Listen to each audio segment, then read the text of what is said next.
trigo mediada por IgE, ¿no? Entonces, esa es una cosa. Y la otra, ¿no? Es la sensibilidad al gluten, donde aparecen síntomas vinculados al gluten en las que se han descartado tanto los mecanismos alérgicos como autoinmunes. Entonces, tenemos pacientes que muchas veces nosotros descartamos la parte de los mecanismos autoinmunes, los autoanticuerpos que se llaman, ¿no? Los anticuerpos. Entonces, los anticuerpos son negativos, pero sí estos tienen síntomas, ¿no? De la enfermedad celíaca relacionadas con el gluten. Entonces a esto se le ha llamado sensibilidad al gluten y no enfermedad celíaca, porque la enfermedad celíaca necesariamente tiene los anticuerpos que son los anticuerpos relacionados al gluten. Y la alergia es la mediada por la IgE. Entonces, miren cómo se empieza a hacer, digamos, cómo nosotros hacemos el descubrimiento de la enfermedad celíaca en la segunda mitad, ¿no? Ya habían algunos indicios, pero en el año 1950 un pediatra holandés empieza a describir la enfermedad porque durante la Segunda Guerra Mundial, ante la falta de disponibilidad de alimentos, como el trigo, la diarrea grasa desaparecía en los niños. O sea, esto generalmente se veía, digamos, en aquellos niños, ¿no? Que normalmente estos niños tenían diarreas, que se llamaba diarrea grasa, y tenían bajo peso y bajo crecimiento, bajo desarrollo del crecimiento, una desnutrición, y esto no se sabía por qué, era una diarrea, ¿no? Y en la Segunda Guerra Mundial, cuando empezó a escasear el trigo, donde no se producía trigo, escaseó el pan, no había pan, y entonces las personas tenían que alimentarse de otra cosa que no sea el pan, o sea, que no contenga gluten, y estos pacientes empezaban a mejorar. Empezaba a parar la diarrea, empezaba a mejorar su peso, empezaban a ganar tamaño, etcétera. Entonces había una mejoría y por lo tanto aquí empezó la relación entre lo que es el trigo, entre lo que es la alimentación y lo que es la diarrea. Después del año 1992, recién Marshford describe la clasificación de las lesiones duodenales. Miren que no es mucho tiempo, recién más o menos unos del 92, unos 20 años que estamos, digamos, con la enfermedad celíaca, teniendo, digamos, un conocimiento más profundo. Entonces veamos la epidemiología. 1 de cada 100 a 300 de la población. Esto es muy importante. Miren, 1 de cada 100 a 300 de la población. Tiene mucho que ver con los familiares de primer grado, ¿no? 1 de cada 10 cuando hay un familiar de primer grado. Cuando hay familiares de segundo grado, 1 de cada 39. Pacientes sintomáticos en riesgo, 1 de cada 56. Y los grupos que no están en riesgo, 1 de cada 100. La mayoría de los casos pasarían a ser detectados, pasarían sin ser detectados si no se hace una pesquisa activa de la población. Entonces, ¿qué es lo que pasa? La mayor parte de la población atribuye sus molestias a otra sintomatología, ¿no? Generalmente la sintomatología, como vamos a ver más adelante, es distensión abdominal, molestias con los alimentos, diarrea. Entonces, ellos lo atribuyen a otras cosas, ¿no? A veces como síndrome de intestino irritable, a mala digestión, etcétera, y no lo relacionan con lo que es los alimentos. Hoy en día sabemos que muchos de esos pacientes que han sido diagnosticados con dispepsia funcional o aquellos pacientes que han sido diagnosticados con síndrome de intestino irritable tienen enfermedades celíaca y hay que hacer la investigación correspondiente. La fisiopatología, vean acá, ¿no? El gluten, miren cómo el gluten ingresa y hace toda una activación del sistema inmunológico, activando a las células B, que son las productoras de los anticuerpos. y son los encargados del diagnóstico. Y no solamente eso, sino que activan, activan el proceso inflamatorio, que es el proceso inflamatorio el que va a denotar esa inflamación a nivel de la mucosa del epitelio, y también va a producir la atrofia de estas células, que son las células intestinales, que van a ser responsables del síndrome de mala absorción.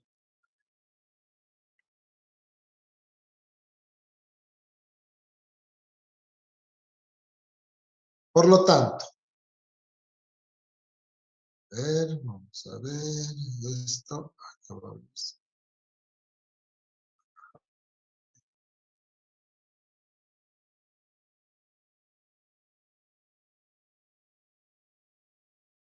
Por lo tanto, vemos que primero tenemos que tener susceptibilidad genética. Eso es lo que les habíamos dicho. Es muy importante en la base genética de esta enfermedad. Factores ambientales también, que van a ser las que van a prácticamente van a desencadenar esta respuesta autoinmune y van a producir la enfermedad celíaca. Entonces, la enfermedad celíaca tiene todas estas cosas: la susceptibilidad genética, los factores ambientales y la respuesta autoinmune.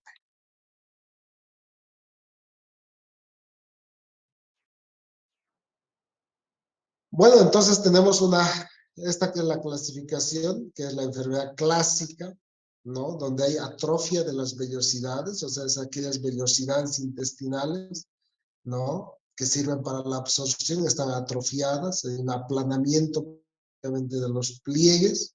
Hay síntomas de mala absorción, o sea, generalmente va a tener una diarrea, generalmente una diarrea grasosa, con pérdida de peso y compromiso del estado general, y se va a resolver las lesiones de la mucosa, o sea, esta atrofia se va a resolver, y los síntomas también tras la retirada de los alimentos que contienen gluten. Entonces, estamos hablando que esta enfermedad clásica no solamente va a estar dado por la atrofia vellositaria y la sintomatología, sino que la resolución de la enfermedad después de la retirada del gluten. Hay obviamente enfermedad celíaca típica, enfermedad celíaca asintomática, la latente. Vean cómo hay una recuperación completa con una dieta que, o sea, si el paciente hace una dieta sin gluten y se recupera completamente y permanece en silencio, a veces por mucho tiempo, ¿no? Y pues, probablemente la enfermedad desarrolle más tarde. Entonces eso se queda en un estado latente.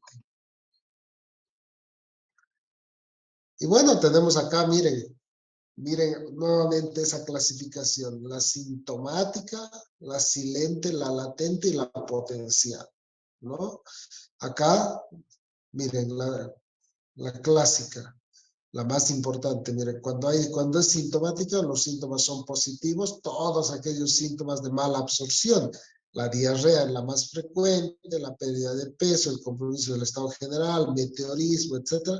La presencia de anticuerpos, la presencia de la alteración genética, que es los cromosomas HLA, y la anatomía patológica positiva con la atrofia de las vellosidades intestinales. Miren, la silente, ¿no? No hay síntomas, eso por eso es silente, la sintomatología, pero sí hay anticuerpos, autoanticuerpos, el HLA es compatible y la anatomía patológica también es compatible, todo positivo menos la sintomatología.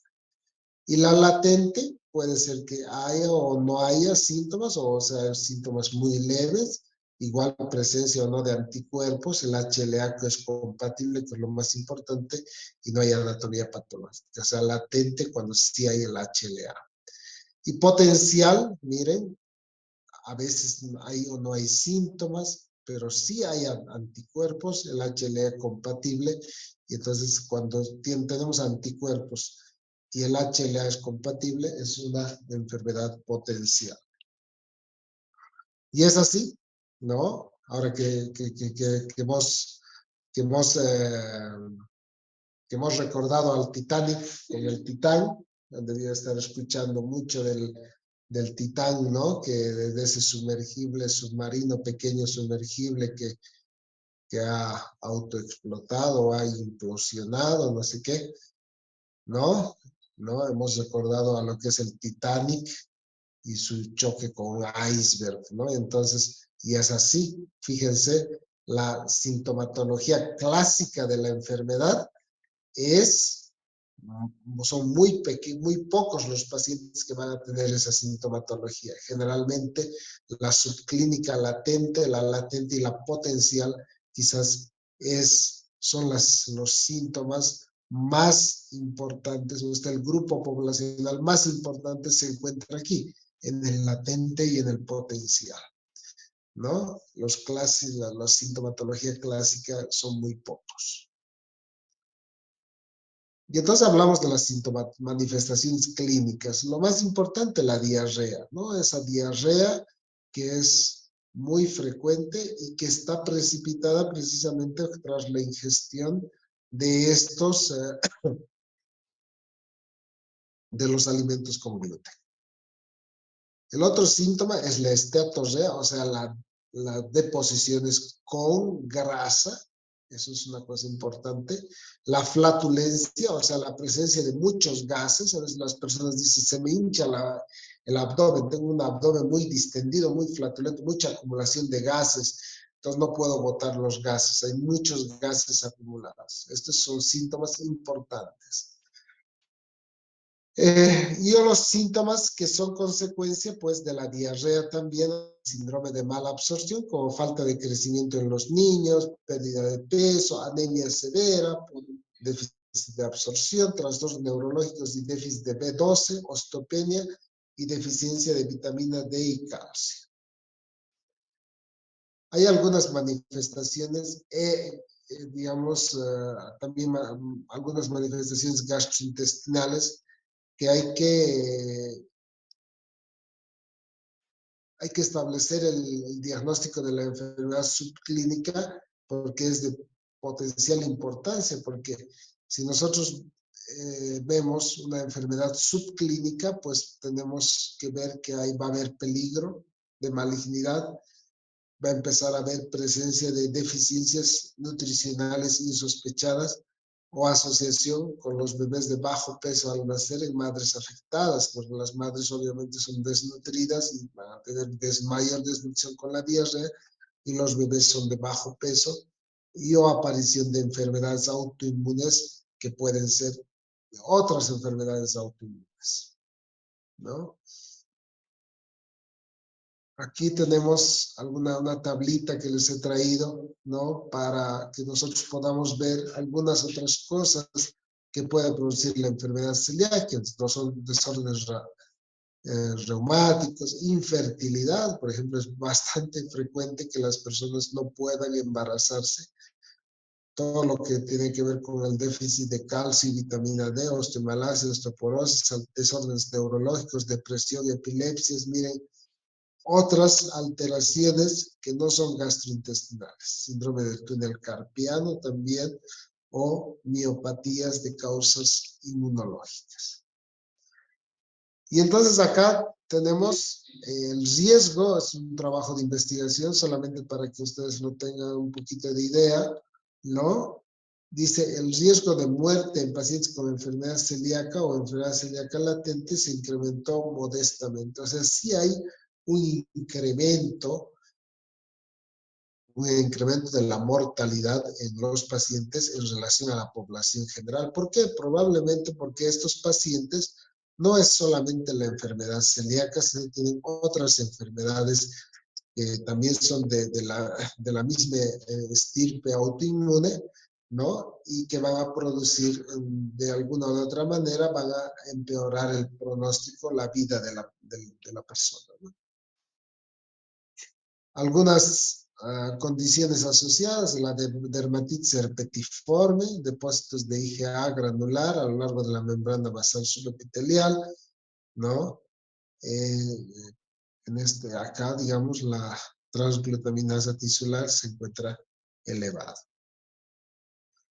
Otras deficiencias, condiciones asociadas, la diabetes mellitus tipo 1 o el síndrome poliganglionar autoinmune tipo 3, estos son también por su relación con la enfermedad autoinmune. O sea, tanto la diabetes tipo 1 como esas alteraciones genéticas, pues están en relación con la base genética de la enfermedad celíaca. Y esto es muy importante conocerlas, ¿no? La déficit selectivo de IgA, el síndrome de Down, las enfermedades hepáticas como la hepatitis autoinmune, el hipotiroidismo, la enfermedad por reflujo, el aborto recurrente. Es bien importante esto. Mujeres que tenían abortos a repetición o que no podían embarazarse, infertilidad, si no se pueden embarazar o hacen abortos, hay que investigar enfermedad celíaca porque tienen relación con, generalmente, si hacen un buen control de la enfermedad celíaca, entonces se van a embarazar y van a evitar el aborto. Entonces, bien importante la parte ginecológica o la muerte fetal también está relacionado, o el retardo del crecimiento intrauterino. Vean, esto es muy importante, que es de conocimiento más de más de los ginecólogos, pero es importante saber que todas las personas, que las mujeres que sufren de infertilidad, muerte fetal, abortos recurrentes, retardos en el crecimiento intrauterino, pues se haga una investigación de lo que es la enfermedad celíaca. ¿Cómo se hace el diagnóstico? Ya nos están diciendo que ya nos vamos a ver.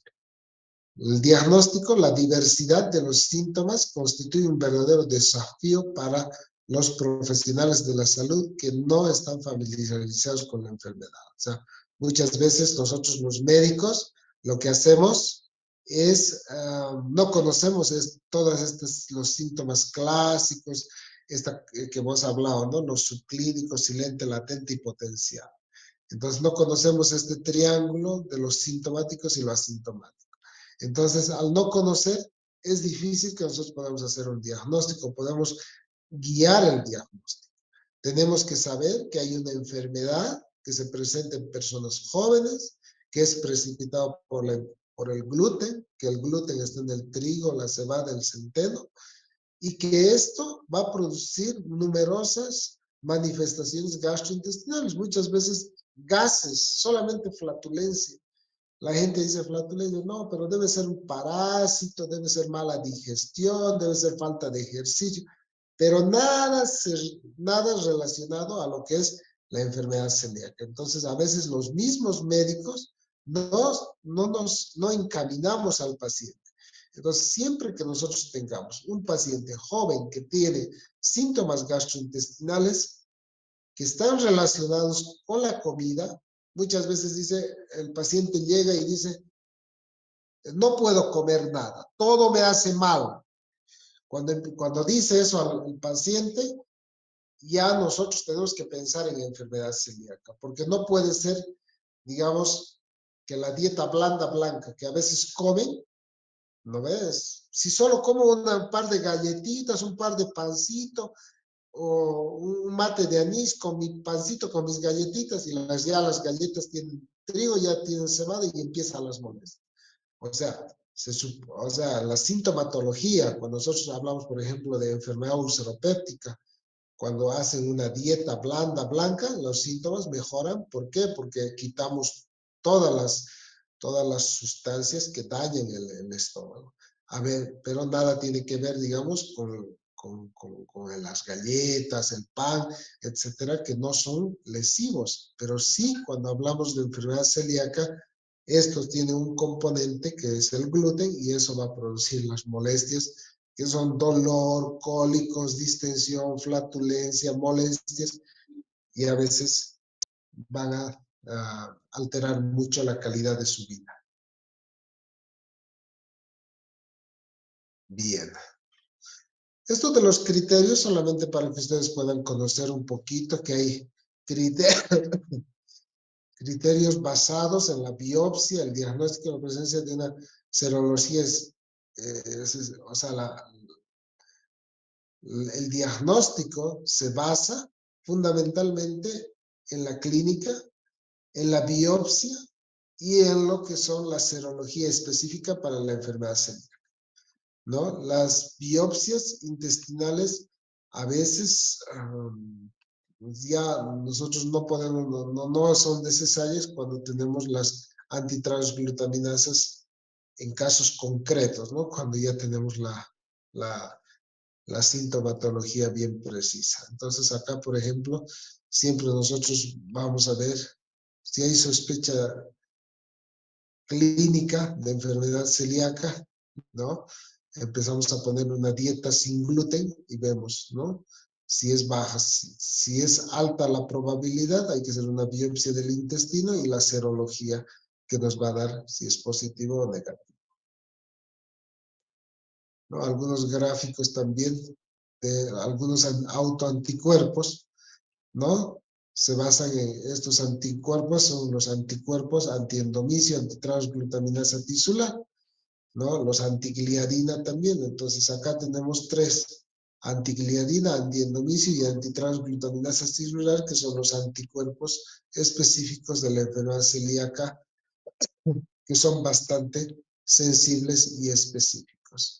Miren, por ejemplo, la antitransglutaminasa tisular, una sensibilidad y especificidad del 95 al 94%, o sea, altísima sensibilidad y especificidad, ¿no? Aquí vamos a ver, por ejemplo, miren la utilidad de los distintos anticuerpos, antigliadina, antiendomicina, antitransglutaminasa, alta sensibilidad y especificidad para ambos, todos tienen alta sensibilidad. Cuando nosotros pedimos en el laboratorio, pedimos como perfil celíaco y el laboratorio nos hace ya los tres. Entonces, cuando ya tenemos estos resultados, podemos pues hacer el diagnóstico con más alta probabilidad, ¿no?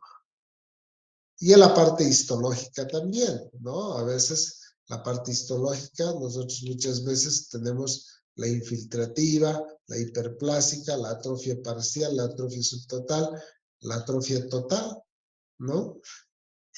Y llegamos a lo que es el tratamiento. El tratamiento fundamentalmente es la dieta sin gluten, es eliminar el gluten de la dieta, ¿no? Entonces, aquí es bien importante la piedra angular, eliminar el gluten de la dieta. En la latente no se aconseja seguir una dieta libre de gluten, sino hay que ver de ser un poquito más flexibles en esto, ¿no? Hay que hacer siempre el seguimiento al paciente, hay que hacer el seguimiento fundamentalmente del estado nutricional que va a tener, ¿no? Entonces hacemos el seguimiento muchas veces de la respuesta al tratamiento, ¿no? Hay que hacer pruebas serológicas. Miren, a los 3 a 12 meses recién se van a normalizar las pruebas serológicas. Entonces, al año más o menos, de un paciente que ha estado cumpliendo adecuadamente, y el intestino delgado también va a normalizar las vellosidades en ese tiempo, ¿no?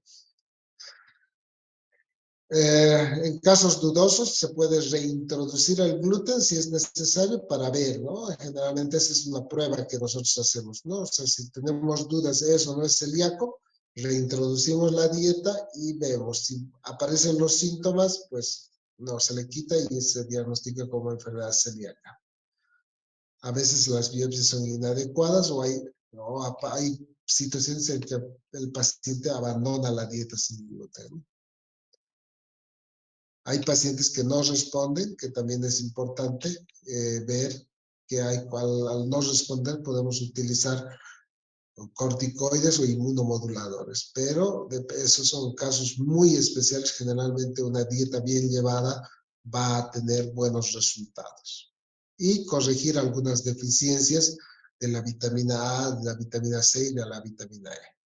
Entonces, este es otro tema del intestino. Ya estamos por terminar. Yo creo que vamos a tener unos 2 temas más y pues vayan repasando para que nosotros también al final de la clase tengamos algunas preguntas. Quizás algo vamos a hacer a una clase presencial para que ustedes puedan aclarar sus dudas. ¿Ok? Estaría bien, doctor. Sí, ¿Podríamos empezar con clases presenciales desde mañana? ¿Le parece bien? Yo creo que el lunes, mañana más vamos, estoy un poquito afónico todavía, por ahí les contagio, estoy bastante resfriado, yo creo que el lunes voy a estar mejor y yo creo que ya hacemos los presenciales, ya vamos a hacer unas 2, 3 clases y ustedes van a traer sus preguntas, también traigan sus preguntas, pregunten de todos los temas, vayan repasando el fin de semana, revisando y en unas 2 o 3 clases que tengamos la próxima semana, los vamos a ir repasando nuevamente todo lo que hemos llevado. ¿Listo? Está bien, doctor. Muchísimas gracias. Ok, mañana Gracias, nos doctor. vemos.